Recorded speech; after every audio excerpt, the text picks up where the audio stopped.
Let's go through the pluses and minuses for both teams as quickly as we can, Michael. I thought Virat Kohli's second innings knock was a big plus for India in that it could have an impact on the rest of the series. It wasn't quite as large as Alistair Cook's 100 in the second innings of a losing test in 2011-12, but that innings by Cook showed the other England batsmen you could play. I just think Kohli in form and leading from the front, if that happens in the second test match, that could be a plus. I thought Pujara in the first innings, Pant in the first innings, Ashwin bowled all right. I thought Virat Kohli mentioned that as well. Those were the pluses. You saw something else. Washington Sundar showed he can bat at this level, and Shubman Gill just sort of seems to come out and just look around and doesn't break a sweat. You never know when he's going to get out, but while he's in, he looks brilliant. Is there anything else that you sort of discovered as a positive for India? I don't think there are many, to be honest, Harsh. I think India have got to be realistic that you can't be saying there's too many positives when not one Indian batter got 100 in home conditions throughout a test match. I can't remember when that was the last time that it happened. Virat finding a little bit of rhythm, that'd be good for him and the team. Rishabh Pant in the first innings, Shubman Gill, I keep saying he's going to be the next superstar in World Test Match cricket. Pujara looked great in the first innings. It really is down to getting disciplines right for longer periods, and that's what India didn't have this week. Whether it was with the ball in hand, they weren't consistent enough for long enough on a good wicket, and with the bat in hand, they weren't willing to do the hard yards in the first innings. When you think they lost 4 cheap wickets, not great shots in the first innings, which really sets up the confidence levels of the England side.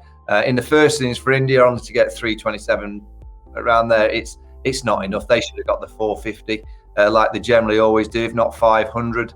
And that would have been game, set and match, got out of here with a draw. But to be bowled out so cheap with 337 in the first innings, that's not enough for an Indian batting line. The second innings with the pitch doing what it did, it was always going to be difficult. But it's that first innings, and particularly that top 5, for the highest score to be 73 on a pitch that was still playing flat.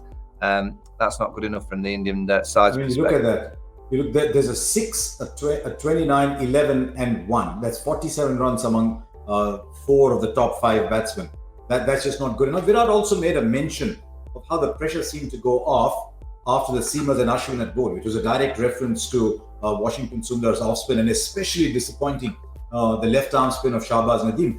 I don't always say this, but an vastly experienced Indian first-class finger spinner was out-bowled by a visiting finger spinner, and that's a matter of concern for India. Yeah, absolutely. They missed Jadeja. He's a rock star. He's an incredible all-rounder. With Ravi Jadeja this week, I do think it could have been a different proposition. He adds so much to the Indian side. But it is what it is. He's not fit. So India have to find a way. I would think that they'll make a change. Maybe Axar Patel, if he's fit, he'll come in. Maybe Kuldeep Yadav. Whatever it is that they change, they've just got to be more consistently better in all the disciplines of the game. Even in the field, they look a little bit lax. They weren't quite aggressive enough with the ball in hand, whether it was the seamers who were the pick of the bowlers with Ashwin. Again, they can be more consistent and they can be a bit more penetrative. They can be a bit more aggressive, when the pitch is at its flattest on day one and a half. India had an off week. It happens.